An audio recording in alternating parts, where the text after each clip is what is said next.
सो नमस्कार दोस्तों, welcome to your own channel Vidhi judicial academy. और जैसा कि आपको पता है, we are making all efforts to provide you free coaching for the judicial services, and this is not only for the judicial services. You can apply these classes, you can use these classes anywhere, whether it is the exam for the public prosecutor or any legal exam जहाँ पर आपको जरूरत महसूस होती हो. तो in this series now we have reached to the chapter 6. इस lecture में हम लोग शुरू करेंगे chapter number 6, and again this chapter is very very important for your prelims, very very important for your mains. And as I said multiple times, हमेशा कहता हूं मैं क्या कि आपको पता होना चाहिए, डे 1 से पता होना चाहिए. जैसी बुक ओपन करते हैं आपको पता होना चाहिए whether you are reading this provision for the prelims और मेंस और इंटरव्यू. अगर आपको नहीं पता होगा तो फिर बहुत दिक्कत हो गई है. जैसे कि हमारी ड्रेसेस होती हैं, यूनिफॉर्म्स होती हैं. हम जब शॉपिंग पर जाते हैं तो हमें पता होता है कि whether we are going to buy a dress for any ceremony, it may be a wedding, it may be birthday celebration, वही फेस्टिवल हो सकता है. दिवाली के लिए अलग ड्रेस होगी, होली के लिए अलग ड्रेस होगी, अलग अलग ओकेजन्स के लिए अलग अलग तरीके की ड्रेस आपको लेनी पड़ती है. उसी तरीके से अलग अलग एग्जाम के पॉइंट ऑफ व्यू से आपको पढ़ना चाहिए. अगर आप प्रीलिम्स के लिए पढ़ रहे हैं तो प्रीलिम्स के पॉइंट से पढ़िए, मेंस के लिए पढ़ रहे हैं तो मेंस के पॉइंट ऑफ व्यू से पढ़िए. और इसीलिए आपको पता होना चाहिए कि कोई चैप्टर है, कोई प्रोविजन है, कोई सेक्शन है, वो हमारे लिए कितना इंपॉर्टेंट है. तो उसीलिए आप लिख लीजिए chapter 6. This is very very important for your prelims and very very important for your mains. ये किसको डील कर रहा है? ये है प्रोसेसेस. ये देखिए, प्रोसेसेस टू कंपेल अपीयरेंस, इसी को समझते हैं. प्रोसेस का मतलब क्या होता है? आदेशिकाएं. टू कंपेल अपीयरेंस माने कि कोर्ट कौन कौन से आदेश जारी कर सकता है किसी व्यक्ति को विवश करने के लिए, उसके कोर्ट के सामने प्रस्तुत होने के लिए. यानी कि इट मींस कोर्ट ये चाहता है कि आप कोर्ट के सामने प्रस्तुत हों, तो आपको विवश करने के लिए कौन कौन से आदेशिकाएं जारी हो सकती हैं, that has been dealt in chapter 6. तो इस चैप्टर में हम कहां से कहां तक पढ़ेंगे? सेक्शन 63 से लेकर के 93 तक के जो सेक्शंस है, ये 30 सेक्शंस हो गए. ये 30 के 30 सेक्शंस आपको पढ़ने हैं और बहुत अच्छे से पढ़ने हैं. अब कौन कौन से प्रोसेसेस को पढ़ना पड़ेगा, देखिए कौन कौन से आदेशिकाएं. तो इन जनरल पहले हम लोग समझ लेते हैं, इस स्कीम को समझ लेते हैं. पहले हम क्या करते हैं, पहले इसको अच्छी तरीके से एक ओवरऑल अंडरस्टैंडिंग बना लेते हैं. उसके बाद में फिर हम हर एक सेक्शन को समझते चले जाएंगे, ठीक है. और वो आपको अलग अलग हर सेक्शन का एक वीडियो मिल जाएगा आपको लास्ट में. देखिए, इसमें जो पहला प्रोसेस होता है वो होता है सम्मन्स का. अब सम्मन्स को समझ लीजिए. सम्मन्स क्या होता है कि सम्मन्स का मतलब है वो आदेश जिसके द्वारा आपको इन्फॉर्म किया जाता है.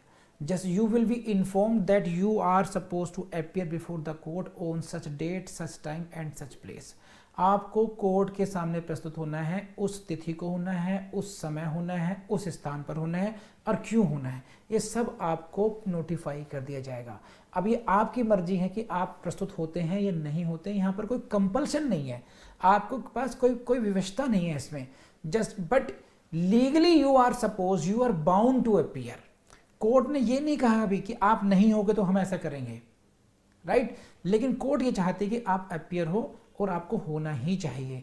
तो ये जो चैप्टर है, ये जो अब एक सब पार्ट होगा इस चैप्टर का 6 का, वो है ए पार्ट के अंदर कवर किया गया है, उसको बोलते हैं सम्मन्स. और ये कहाँ से कहाँ तक है? सेक्शन 63 से 71 तक है. सेक्शन 63 71 कहाँ हो गया? सम्मन्स का हो गया. इस चैप्टर में हम लोग क्या पढ़ते हैं? इस चैप्टर में हम पढ़ेंगे सम्मन्स का फॉर्मेट क्या होना चाहिए, सम्मन्स की सर्विस कैसे कैसे होगी. अब सम्मन्स की सर्विस में भी अलग अलग सिचुएशंस हो सकती हैं. देयर में भी गवर्नमेंट सर्वेंट, देयर में भी a corporation, company, society registered, there में भी any person who is not found anywhere, नहीं मिल रहा है तब कैसे होगा. देयर में भी person who is resident of somewhere beyond the jurisdiction of the court, ऐसा भी हो सकता है.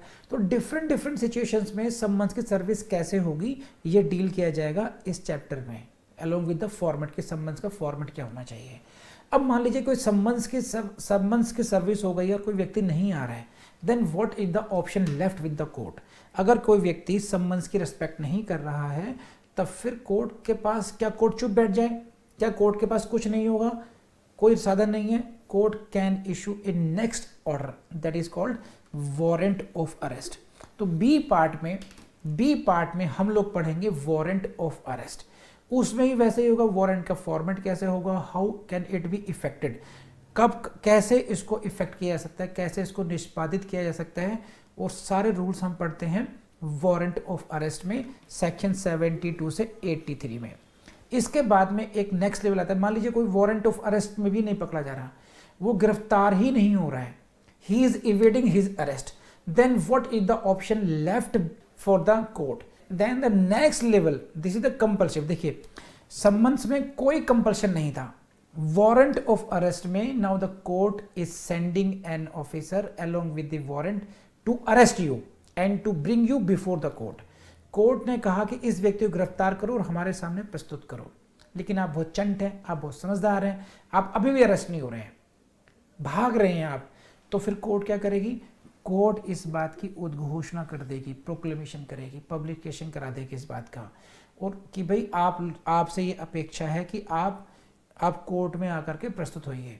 तो उसके लिए क्या करेंगे, पब्लिकली रेड होगा वो जो नोटिफिकेशन है कि आपको कब कोर्ट में आकर के अपीयर होना है, that will B publicly red, that उसकी जो कॉपी है वो आपके घर पर चस्पा कर दी जाएगी, वो सारे पब्लिकेशन कराई जाएगी ड्यू प्रोसेस से एज पर द सेक्शन।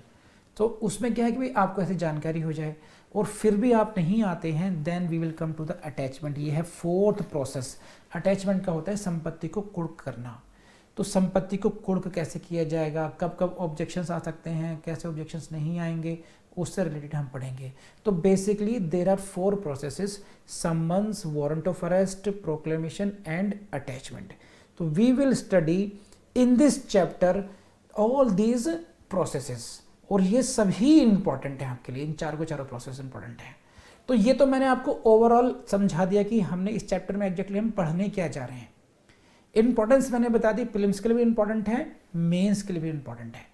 अब मैं आ जाता हूं जो आपके सामने स्क्रीन है, क्या इससे भी कोई क्वेश्चन आएगा? Answer is yes. Answer is what? Yes. यहां से क्या क्वेश्चन आएगा ये समझ लीजिए। देखिए कि प्रीलिम्स के पॉइंट से क्वेश्चन कहां से आ जाएंगे कि चैप्टर कहां से का, चैप्टर 6 में कौन कौन से सेक्शंस हैं, तो 63 से लेकर 93 तक सेक्शंस हैं, ये वहां से आ जाएगा। फिर सम्मन्स के कौन कौन सेक्शंस हैं, 63 टू 71 है, ये आपसे पूछ लेंगे। वारंट वाले कौन से सेक्शंस हैं ग्रुप में, एज ए ग्रुप 72 से 83 तक हैं। उसी तरीके से ग्रुप्स में आपसे सेक्शंस को आइडेंटिफाई करवा लेंगे, इंडिविजुअल सेक्शन को आइडेंटिफाई करा सकते हैं, और उसी तरीके से पूरा ग्रुप कहां पर है, सम्मन्स के प्रोविजन कहां से कहां तक है, 63 से 71 तक है, या 62 से 70 तक है। उस तरीके से कंफ्यूज करके आपसे प्रीलिम्स से क्वेश्चन पूछेंगे। तो मेरा आपको कहना यह है कि इन सेक्शंस को कहां से कहां तक पूरे ग्रुप को अलग से याद कर लीजिएगा। अब हम बढ़ेंगे आगे को, हमने पढ़ना है डिटेल में। तो अब हम पढ़ेंगे सम्मन्स के बारे में, सेक्शन 63 से 71 तक। तो अगला जो लेक्चर होगा that will be related to summons. ठीक है, इस वीडियो को यहीं एंड करता हूं मैं।